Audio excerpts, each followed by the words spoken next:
CCA की और videos देखने के लिए सब्सक्राइब करें और बेल आइकॉन को दबाएं। प्रसाद के नाम पर उसके साथ छेड़छाड़ शुरू कर दी। बच्ची को क्या पता है उसके साथ जो कुक्रम करने की जो उसकी मंशा थी। इंसाफ चाह रहा हम तो, और हमें कुछ नहीं चाह रहा। ना हम किसी के जमीन के पीछे, हम ना किसी के मंदिर के पीछे। हम बहुत बेइज्जती महसूस होती थी, हम बाहर भी नहीं कर सकते घर से। लेकिन कानून फिर भी ठंडा पड़ा बिल्कुल। हम क्या करेंगे इसमें, हमें बताओ। इंसाफ लेकर जो ये जातिवादी पर आ रहे, जाति तक कहीं तू अलग है, हम अलग है। बताओ, अगर ब्राह्मण की लड़की के साथ हो जाता है ऐसा, बताइए इस बात को क्यों नहीं समझ रहे हैं। बच्ची सभी की ऐसी है। पोस्को एक्ट में मुकदमा पंजीकृत हुआ, SC/ST में अन्य कभी गंभीर धाराओं में मुकदमा पंजीकृत हुआ। अपराधी को उठाया भी गया, एक दिन रखा थाने में, लेकिन वो ही सत्ता के प्रभाव में उसे छोड़ भी दिया गया। लेकिन एक विशेष समाज को खुश करने के लिए अन्य समाज को प्रताड़ित करने के लिए छोड़ देना भी कहीं ना कहीं शासन में ये चीजें बड़ी अहम है। किसके दबाव में कौन सा वो राज देता है, ये कौन सा अधिकारी है, इसके कहने पर तो पंडित को उठा गया। आपने हमें रोकने के लिए बुलाई है, हाथ लगाइए यार, उसे बिठाओ ना अंदर यार।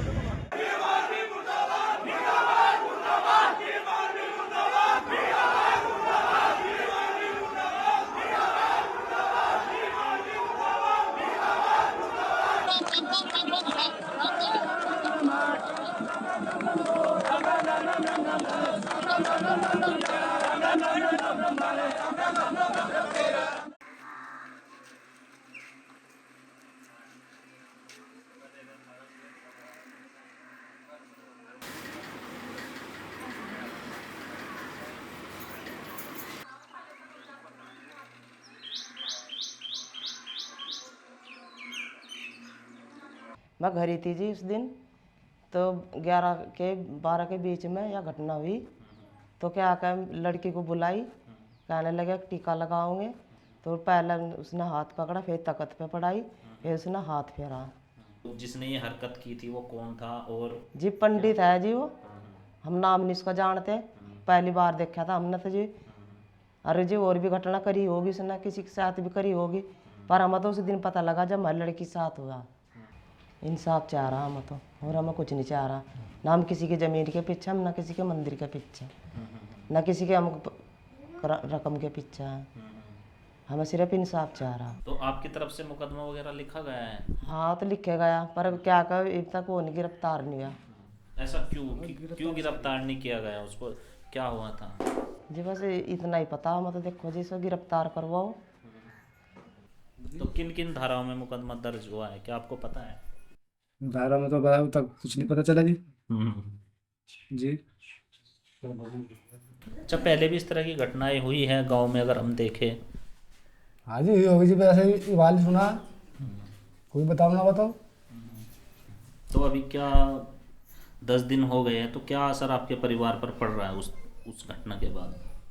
हाँ जी असर तो पड़ता ही है जी, किसी की लड़की को बेइज्जती हो जा जी। हम बहुत बेइज्जती महसूस होती थी, हम बाहर भी नहीं कर सकते घर से। लेकिन कानून फिर भी ठंडा पड़ा बिल्कुल। हम क्या करेंगे इसमें, हमें बताओ।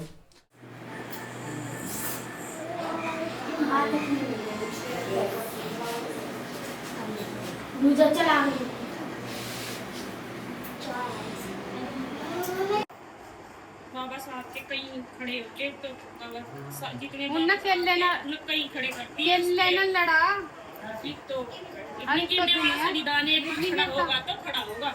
इतनी कितना हाँ इतनी कितने का तो सोच रहे होंगे कि जगह संविधान है, इतनी कितना तो लाखों खड़े, तो जिंदाबाद है, जिंदाबाद ही रहेगा। लाखों खड़े। और भी भगवान के घरों में भी ऐसे ऐसे काम हो रहे, तो फिर जी क्या भगवान कहाँ रह गया। क्या बात हुई, क्या कह रहे हैं आप? बस एक करी हुई थी, लड़की के गलत काम करे। इंसाफ लेकर आएंगे, इंसाफ लेकर जो ये जातिवादी पर आ रहे, जाति तक कहीं तू अलग है, हम अलग है।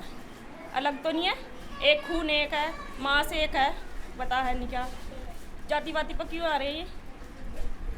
अच्छा, हमें लगा यार आपने अभी एक बताया है कि लड़की के साथ, लेकिन उन लोगों का ये कहना है कि मंदिर कब जाने के लिए ये लोग जो है वो झूठा आरोप लग, क्या ऐसा है?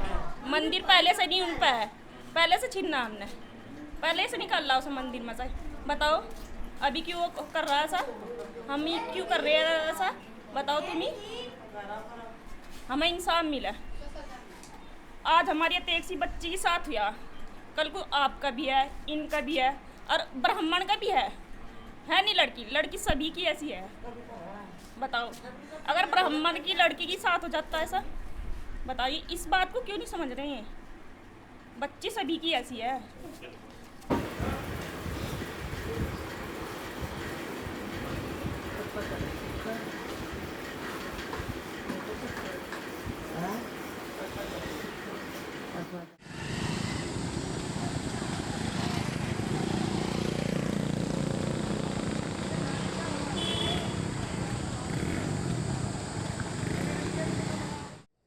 ये जो अभी सकलापुरी की घटना हुई है, ये मंदिर का पुजारी है। छोटे बच्चे हैं, खेलते हैं प्रांगण में, खेलते हैं आसपास खेलते हैं।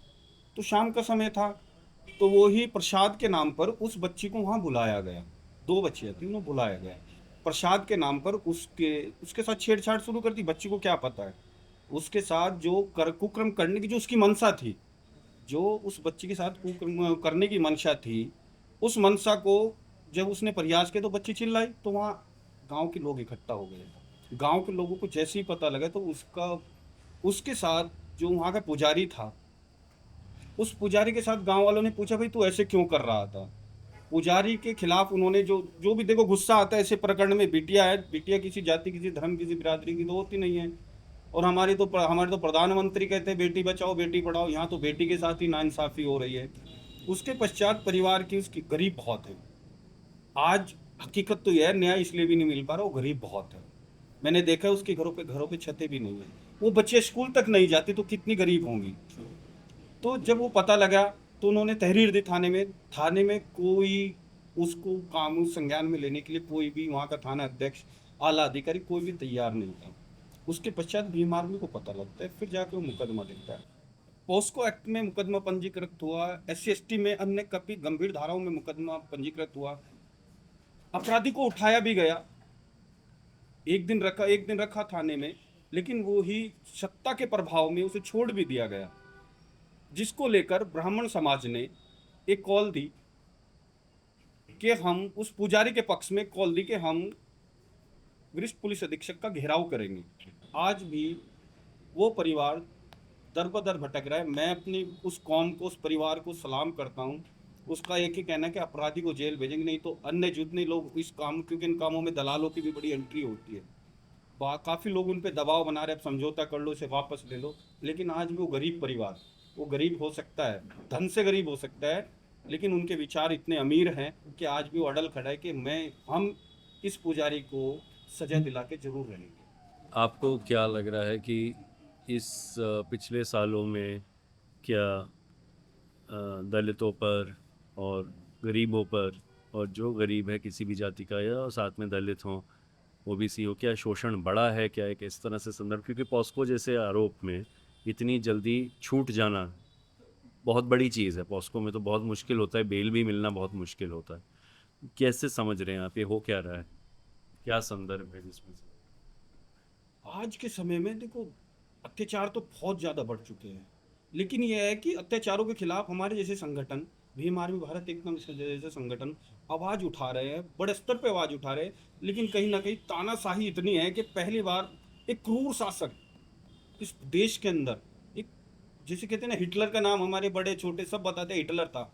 आज देश के अंदर जो सरकारें चल रही है वो हिटलर शासन के रूप में चल रही है। वहाँ न्याय की कोई उम्मीद नहीं कर सकते हैं। जनपद सहारनपुर में कई सारी घटनाएं ऐसी हो गई हैं। अब ये लालवाला की घटना है, आप देखिए लालवाला में घटना, एक पक्ष लड़ाई नहीं करता है, हमेशा 2 पक्षों में लड़ाई होती है। लेकिन प्रशासन ने दलित समाज को क्लियर एक कटघरे में लाके खड़ा कर दिया कि पूरा का पूरा इल्जाम एक दलित समाज पर लगा दिया कि वहाँ ये लोग दंगा भड़काना चाहते थे। तो योगी, जो मुख्यमंत्री योगी हैं, वो अक्सर कहते हैं कि भाई बहन बेटियों के साथ कुछ भी दुर्व्यवहार होगा तो अगले चौक पर यमराज खड़े मिलेंगे और बुलडोज़र चल जाएगा। लेकिन क्या आप ये होते हुए देख पा रहे हैं? देखो, कहनी में कतनी करनी में तो कहीं ना कहीं बीजेपी का कोई वो नहीं है। अगर चौक पे उनको सज़ा मिलती तो आज ये जो बिटिया है, ये माँ उनकी जो दर बदर भटक रही, उन्हें भटकना नहीं पड़ता। और योगी जी के शासन में तो यहाँ अभी कुछ दिनों की पहले की 2 घटनाएं हैं। एक शर्मा जी का लड़का था और एक अभी वो ईद के समय पे जो घटना हुई है उसमें एक एनकाउंटर हुआ, एक फुल एनकाउंटर हुआ, एक हाफ एनकाउंटर हुआ है। अब आप समझ लीजिए का एक जिसका फुल एनकाउंटर जो मार दिया गया वो एक विशेष समाज मुस्लिम समाज से आता था, और जो एक बच्चे की जिसकी आंखें निकाल ली गई हो, जिसके साथ बर्बरता दिखाई गई हो, उसके जो अपराधी थे उनको सिर्फ टांग में गोली मारकर जेल भेज दिया गया। तो योगी जी की सरकार तो कहीं ना कहीं, अगर आज जातिवाद इतना तेजी से बढ़ रहा है तो कहीं ना कहीं प्रदेश की सरकार की देन है, क्योंकि वो विशेष समाज को बढ़ावा दे रही है। और सरकार देखो, मुख्यमंत्री है, मैंने वोट नहीं दिया तो मेरी भी जिम्मेदारी उसकी बनती है, सुरक्षा की, चिकित्सा, हर चीज़ की जिम्मेदारी बनती है। लेकिन एक विशेष समाज को खुश करने के लिए अन्य समाज को प्रताड़ित करने के लिए छोड़ देना भी कहीं ना कहीं शासन में ये चीज़ें बड़ी अहम है।